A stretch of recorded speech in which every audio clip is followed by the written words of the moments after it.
Hyperia is a record-breaking roller coaster that opened just this year at Thorpe Park, which is about an hour outside of London. It's the United Kingdom's tallest and fastest roller coaster, as it dethroned the long-reigning champ, the big one at Blackpool Pleasure Beach, which has stood as the UK's tallest roller coaster since 1994, a total of 30 years. And fun fact, Hyperia is actually the tallest operating roller coaster to open in 2024. Fingers crossed we hear something about Top Thrill 2 soon. And similar to Top Thrill 2, but not nearly as severe, Hyperia also started off its season with quite a hiccup. The ride underwent its grand opening on May 24th and all seemed to go well. But the following day on May 25th, Thorpe Park released a statement stating that Hyperia would be closed for the next few days, and a few days turned into a few weeks. During that closure, things did feel pretty ominous, especially considering what we saw happen at Top Thrill 2, which also made its grand debut earlier in 2024, and then basically after just a few days of public operation, it's been shut down. Well, thankfully, Hyperia has reopened as of June 12th, 2024. And before I get into why it potentially closed, I do just want to make it clear that I'm not here to make it sound like Hyperia is problematic. And in fact, it seems like it's truly the opposite. The issue that potentially kept it closed for about 2.5 weeks does not seem nearly as severe as what's happening at Top Thrill 2. And honestly, at least to me, it seems like a pretty bizarre issue, and I've never heard of this happening before. Well, like many speculated, the potential issue that kept Hyperia closed had to do with its lift hill. But the part of the lift hill is probably not something that you were thinking of. You see where the chain lift runs up the lift hill? It sits in a steel trough called the chain guide, and between the bottom of the chain and the steel surface below is a plastic polymer. The chain is heavily greased and is able to slide over that plastic polymer with little to no resistance, which helps to extend the lifespan of the chain substantially. Well, not only is Hyperia the tallest roller coaster that Mach rides have ever built, it's also the steepest drop that Mach has ever built off a chain lift. Hyperia hits 91 degrees on its first drop, while it also simultaneously rotates 180 degrees. And honestly, the first drop alone looks so good that I'm ready to book a ticket straight to England so I can try it out. And then some of the other elements on this coaster just look bizarre and insane, like the crazy Outer Bank turnaround that ends in a barrel roll drop. It looks fantastic and I seriously want to try this ride out. Well, because of how steep the drop is, as well as the track having to rotate 180 degrees, there's quite a quick transition from the top of the lift hill into the steepest portion of the drop, which causes the train to accelerate quite quickly off the lift hill. Well, apparently, this quick acceleration of the train as it disengages the lift presents a unique issue, as a force is exhibited on the chain itself, which actually causes the plastic polymer at the very end of the chain guide, so I'm talking the very end of the lift hill, to actually wear out faster than anticipated, which in the grand scheme of things isn't necessarily a big deal, but it was quite confusing at first apparently, and it was also hard to detect what the actual issue was, as the ride control system was robust enough to detect the wear of the plastic polymer, but it didn't exactly report that in the most direct way, as apparently all the ride control system basically did was report that there was some sort of issue with the lift hill, which in most cases means there's something wrong with the lift motor. So the story goes that it took a few days to actually determine what the real issue was, as engineers and maintenance looked over the ride's lift motor, and eventually the plastic polymer wearing at the very top of the lift hill was discovered. Since then, apparently Mach have delivered a new plastic polymer to use at the end of the chain lift. It's made out of a slightly different material and should wear out slower, as well as be able to wear out more before it needs to be replaced. So for the time being, this may be how Hyperia runs, but in the grand scheme of things, this is something you don't have to worry about at all, as this is not a safety flaw with the coaster in any shape or form. It might make it a little more expensive to maintain, as that plastic piece at the top of the lift hill needs to be replaced more often, but in the grand scheme of things, roller coasters the size of this one are already pretty expensive to run and maintain. And as far as I know, this new plastic polymer that Mach is testing at the top of the lift hill is enough to keep Hyperia running reliably. Overall, this is pretty bizarre, and if this is true, it's certainly something I've never heard before, but it does seem like a manageable problem, as instead of that plastic polymer at the end of the lift hill lasting anywhere from 2 to 3 years, it'll maybe last a month before it needs to get replaced, which again is not ideal, but it's not impossible. The interesting thing is that apparently DC Rival's Hypercoaster in Australia uses the same lift exit design, so the top of its lift hill is essentially the same, but DC Rivals has a 6-car train instead of 5 cars like on Hyperia, and its drop isn't as steep as well. You can actually see when you put the coasters side by side, Hyperia begins accelerating down the first drop before the front car of the train passes over the lift sprocket at the top of the lift, where DC Rivals with its slightly longer train actually holds up for a second before accelerating down the drop. And this is even more evident in that Hyperia only has one chain dog on car 1, whereas DC Rivals has to have at least 2 chain dogs, and you can hear that additional chain dog clacking over the chain as the train takes off down the drop.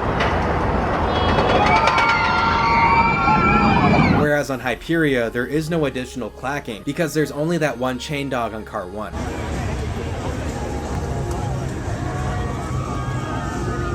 As due to the shaping of the drop and the shorter 5-car train, that was the only chain dog needed with the design of the lift crown to send the train into the drop. So there you have it, that is allegedly the issue that kept Hyperia closed for 2.5 weeks. And when you compare that to other roller coasters like King Nakat's Six Flags Great Adventure, which also closed for several months following its grand opening in 2005, this is a much more minor issue, and seriously is nothing to be worried or alarmed about. So I hope this video helps release any tensions that some people might have had with Hyperia. And while I still have you, let's talk about the ride's block zones. For those of you who are unfamiliar, a block zone is a section of ride that only one train may occupy. At the end of a block zone is a method to stop a train in case the block zone ahead is still occupied. This is the safety system that prevents roller coaster trains from colliding with one another. Hyperia functions with a total of 3 block zones. First we have the station, followed by the lift block, and then the main ride block, which consists of the entire ride layout and all of the ride's final brake run. This is a nice and simple block zone setup, especially for a ride that only runs 2 trains. Although I do have to say, the final brake run does seem like it could be optimized to help trains flow through it faster after they come to a full stop, as it seems like trains slow to a crawl well before the end of the block, and then creep through fixed magnetic brakes, as it seems like only some of the brakes are retractable, which seems like it could definitely reduce the ride's overall capacity. And since the ride only operates with 20 passenger trains, the more trains the ride crew can pump out, the better. According to Mock Rides, Hyperia has a theoretical capacity of 1,050 riders per hour, which is 52.5 trains, so I'll say 53 trains per hour. Now that is quite high, so apparently Thorpe Park has a target of 820 riders per hour, which seems much more manageable. That requires 41 dispatches an hour, at a rate of 1 dispatch about every 87.8 seconds, as opposed to a dispatch about every 67.9 seconds when operating at 53 cycles per hour. But Hyperia also doesn't have seatbelts, which should help tremendously with the ride operations, and from videos I've seen, it already looks like the ride crew is perfectly capable of rolling trains, so hopefully the realistic capacity the ride is capable of is enough for the large amount of people attempting to ride it. Originally, Thorpe Park was looking to go with a B&M Hypercoaster, which are known for their high guest throughput, but Thorpe Park made the right decision in my opinion, and went with a Hyper from Mock Rides in order to get a coaster that would really stand out, and I think they've succeeded, as again, this ride looks awesome enough for me to want to go fly to England to get on it. Hopefully I'll be able to do that soon when life allows me to. And if you have ridden Hyperia, please be sure to leave a comment below on what you thought of the ride. To me it looks like an action-packed coaster filled with ejector airtime,